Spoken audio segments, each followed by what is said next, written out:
knob on any of these machines, that's an adjustment point. So Okay. that's a quick little hack right there. So look for the yellow knobs first. On this particular machine, there's only one adjustment point, right? You can't, yeah, right there, right? So that's gonna push and pull the foot sled in and out a little bit, right? So the next obvious question is how far or how close should the foot sled be to you, right? And it's whatever feels comfortable to you, right? Watch this, and you'll see this when I say it. So I can't adjust this. Wherever I sit is where I sit, right?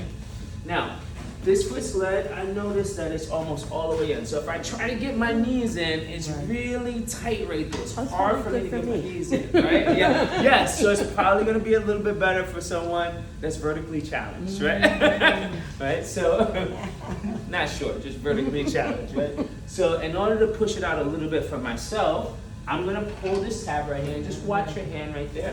And I'm gonna push this out a little bit, right? So this is the only adjustment on this machine. I like to start with this machine. Now, I'm gonna get my legs up. I can get them up nice and comfortably, right? So they're close to my body, but I don't feel congested in my chest and it's not a struggle. Now, positioning for your feet.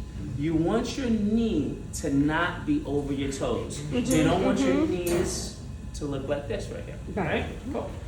Heels and feet nice and flat, so the whole sole is flat right now, right? Now, before, and I'm gonna give you big hints, before I try to push this out, what should I make sure I also adjust? The weights. The weights, right? Now, these weights go in 10-pound increments. If I don't have any weight on here, or if I go like this, that's just 10 pounds. 10, 20, 30, 40, 50, 60, 70.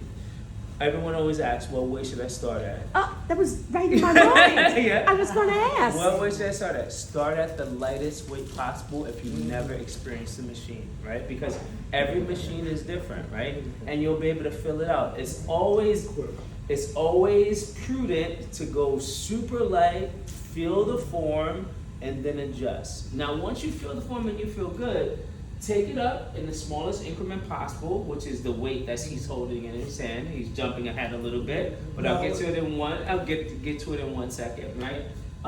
Start with really small increments going up, and then find a weight that you feel kind of comfortable doing 10 to 15 reps. So, for instance, I get on this machine and watch your hand once again, right? I push out.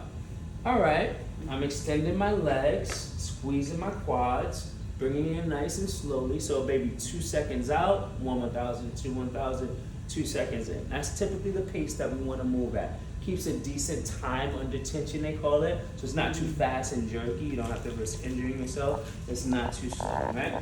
I find that to be super easy for myself, so I take it up here, right? I moved it up.